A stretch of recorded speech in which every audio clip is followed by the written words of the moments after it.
Hey there. It is great to have you back today. We're going to be talking about something that is so relevant in our daily lives. It's contentment. But let's face it, we live in a world that is constantly telling us that we need more. We need more money, we need more stuff, more success. But the Bible offers a completely different perspective.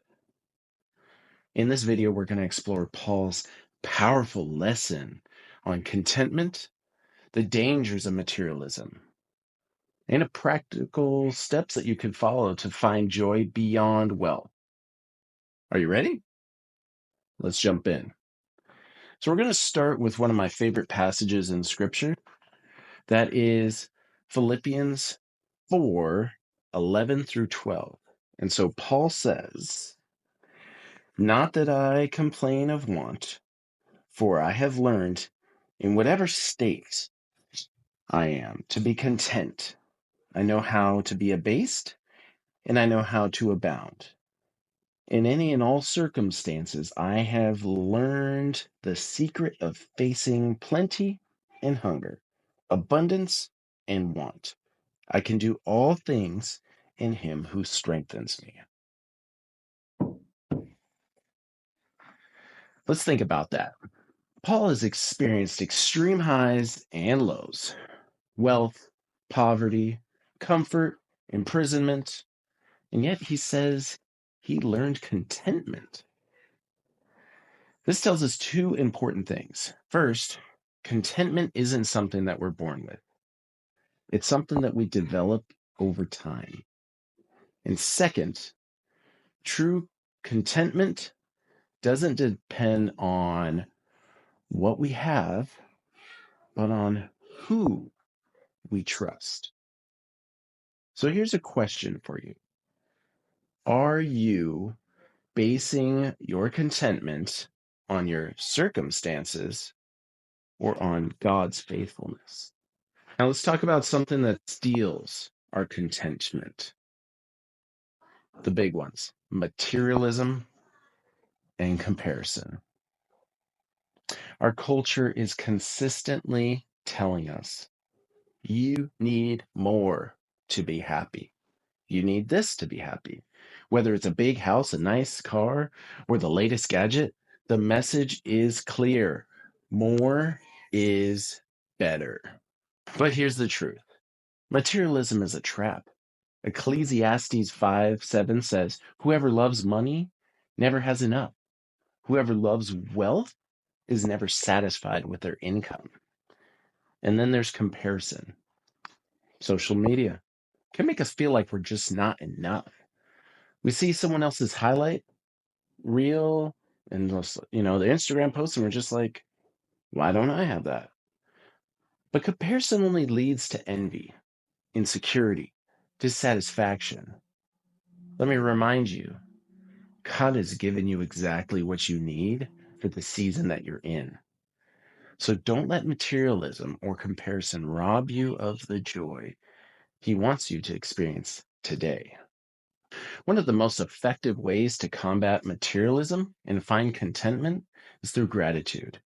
First Thessalonians 5:18 says, "Give thanks in all circumstances, for this is God's will for you in Jesus Christ." Now, when you practice gratitude daily, something amazing happens. You start to focus on what you have instead of what you lack. You recognize God's blessings, whether it's big or small. You cultivate a heart of joy and peace.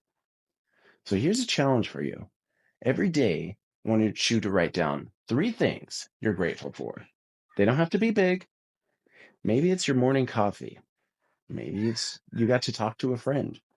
Or even, this is my favorite, you just get another day of breathing. Over time, you'll notice a shift in your perspective. So this is exactly what you do. Keep a journal. I put it by the bed, and every day you write those 3 things down. And the real goal is to come up with 3 new things each day. After you are doing this long enough, you are going to have to start really digging for things you're thankful for. You're going to be like, well, Thankful for this nail on my pinky finger. I'm thankful that I still have my thumb. And when you get that deep and you have a book of thousands and thousands of blessings that have been bestowed upon you, your entire world is going to change. Now, another step toward contentment is simply simplifying your financial goals. Our culture encourages us to chase after more income, more possessions, more status. But what if we redefine success? Jesus says in Luke 12:15, life does not consist in an abundance of possessions. And so instead of striving for more, let's focus on these three things. First and foremost, providing your needs for your family. That's a big one. Next, giving generously to others. And number three, saving responsibly for the future. Simplifying your financial goals doesn't mean you have to start working hard or dreaming big. It means aligning your goals with what truly matters, and that's honoring God, caring for others, and living with purpose. Now let's reflect. Where does joy come? If it's tied to your money, if it's tied to your possessions, you're always going to feel like something's missing.